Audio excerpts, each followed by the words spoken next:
Hello friends, till now we have seen how to digitize with the help of shapefile method.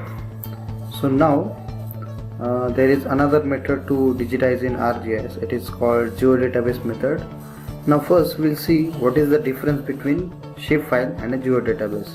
So basically shapefile is a vector file type created by ISRI in 1990s, and it stores the spatial data in the form of point, line and polygon. The shapefile consumes more storage on the computer compared to geodatabase. Then it doesn't support the raster data. Shapefile doesn't support raster data. Then shapefile cannot store date and time in the same field, and also shapefile do not support names in the field longer than 10 characters. So this is the information, brief information about the shapefiles. Let us see about the geodatabase. So geodatabase is also a file type which stores the spatial data, tables and also the raster datasets. Then its storage capacity of each dataset is 1 terabyte, means one data set in a geodatabase can contain up to 1 terabyte of data. Then it consumes less storage on the computer compared to shapefile. Then it supports raster data. Then geodatabase can store date and time in the same field, which shapefile cannot do.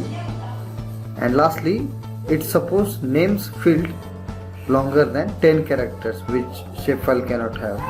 So these are some of the basic differences in the shapefile and the geodatabase. Now let us see how to create a geodatabase and how to digitize with the help of geodatabase. So I have opened a topo sheet on which will work and digitize some of the point, line and polygon features. So to create a geodatabase, we have to open the catalog. We can open it from here also, and we have to browse our folder in which we want to create the geodatabase. So I have created geodatabase folder in which shapefile method also has separate folder, and I have created one different folder for geodatabase method. So what I will do, I will just right click on that particular folder in which I want to create geodatabase, go to new and select file geodatabase. So simply one new geodatabase has been created. So here we can change its name, like we can give our topo sheet name or anything you want, like topo sheet work or digitization work, any name you can give. After giving the name, you can click in the blank space. So this particular name geodatabase 47J06.gdb is an extension. Likewise in the shapefile the extension is .shp. So there is another next process to proceed. So we have to right click now on the geodatabase that has been created, and again go to new and select feature dataset. Now geodatabase has 3 stages. First is to create geodatabase, next is to create a feature dataset, and last one is to create feature class. So at this stage we are creating feature dataset. So click on that. So we can give name. So feature dataset we can use to segregate the point, line, polygon feature. Like one feature dataset we can give name as point, and in that, so we can store only point files in that particular feature dataset. We can create different data, another dataset with the name, another dataset with the name line, and in that we'll store only line features like road, canals, rivers, like this. So now we can create feature dataset. Actually, it is not necessary that we have to create point, line, polygon dataset differently. We can create point, line and polygon feature class in single dataset also. So here what we'll do, we give some different name, topo work or digitization work, any name you can give. Then click on the next. Now similarly, as we have assigned the coordinate system while creating shapefile, while creating feature dataset, we have to assign the coordinate system. So our topo sheet, this is very important. The topo sheet or on which we are going to digitize, so that layer's coordinate system should be assigned to the geodatabase. So our topo sheet is with UTM projection, so we'll assign that particular projection from here, projected coordinate system, UTM, and in that WGS 1984 North Hemisphere, and we'll select our zone as 43 North in India. So we have selected the coordinate system, then go to next. So here it is option vertical coordinate system. It will be not applying over here because this is only when we work with the bathymetry, ocean studies. So here it will not necessary. So go to next. So these are the tolerances we can keep by default, and click on finish. So you can see in the catalog, in our geodatabase, one feature dataset with topo work has been created. Now again the next stage, in the next stage we have to click on the feature dataset. We have to right click on that, go to new and select feature class. So here we can create our shapes like point, line, polygon. Means point, in point we can take let's say wells, trees, whatsoever. So here we'll take well as a point layer. We'll create first point layer. So I have given well name here, and that same name we can copy in the alias. Then in the type we have to select the point features. There are many options. In that we have to select the point features. Then click on the next. So again next, this is the default configuration, and the next thing it will ask to create a field name if you want. So this we can do afterwards also. So we'll skip it and directly we'll finish. So after finishing, one new feature class of point type will be created, and we can work with that.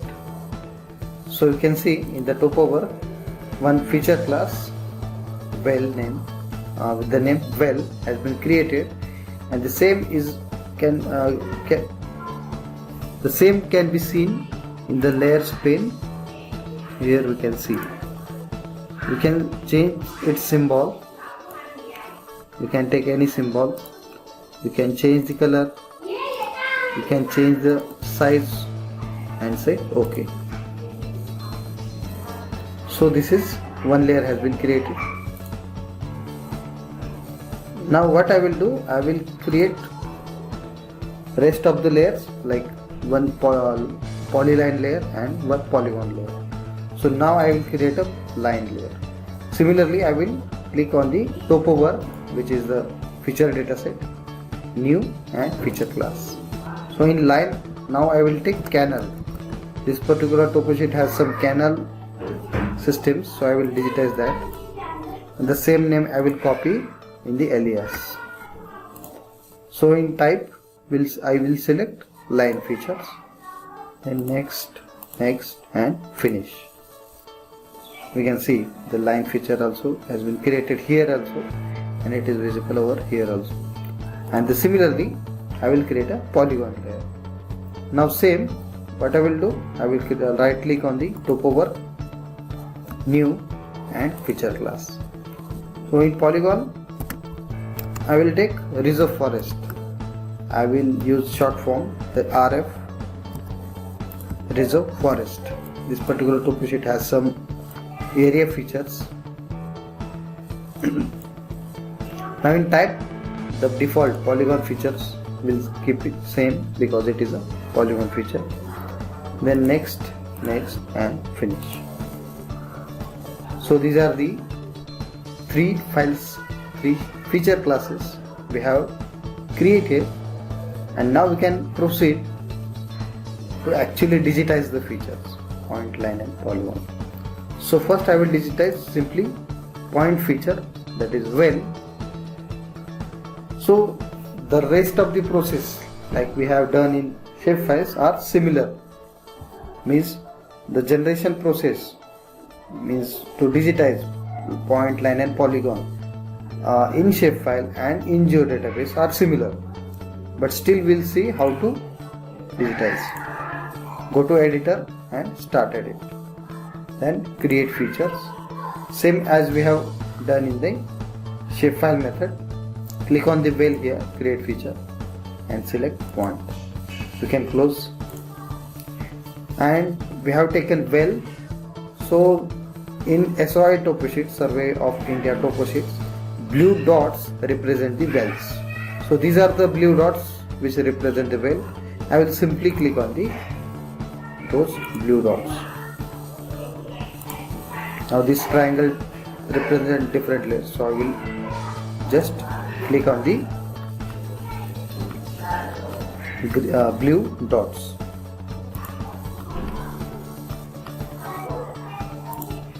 Now suppose I have by mistake click somewhere else, so I can use Ctrl Z on the keyboard to delete that particular by mistake taken point, and in between I will go to editor and say save edits.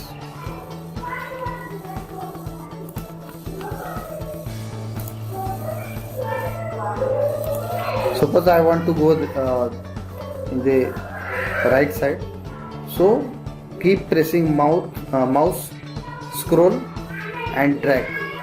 So this way we can see the rest of the portion of the map. So this way I can digitize the point layers. So simply I will save the edits from editor, and now I will stop it. So we can see these points we have digitized. So let us digitize another feature, that is canal, which is a line feature. I will change its symbology and its colors, its width, and say OK. Similarly, go to editor, say start editing, and find wherever you can find the canals to digitize. Click on create features, go to canal, select canal and select line. You can close it. Simply start digitizing.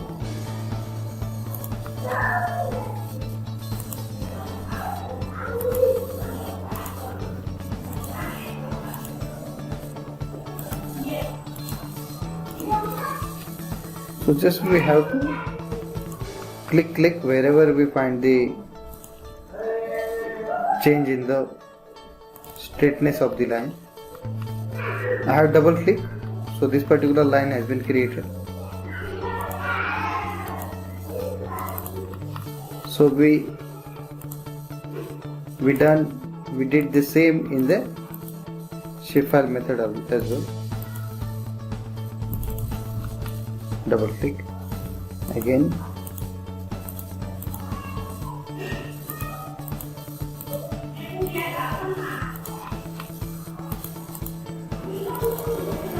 so I have created some canal as a line feature. I will stop edit. So there is not much difference, that's why I will skip some of the steps. I will also change the symbology for reserve forest layer.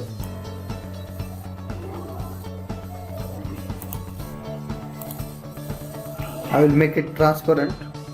I will change background color as no color, so it will be transparent, so I can visualize through the polygon.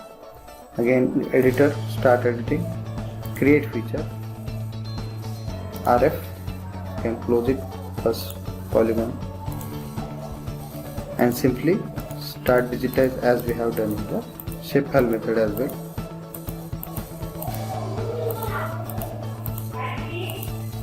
Here also we can, suppose I have by mistake digitized some outer parts, or by some points may be mistaken, so by Ctrl Z I can rectify that.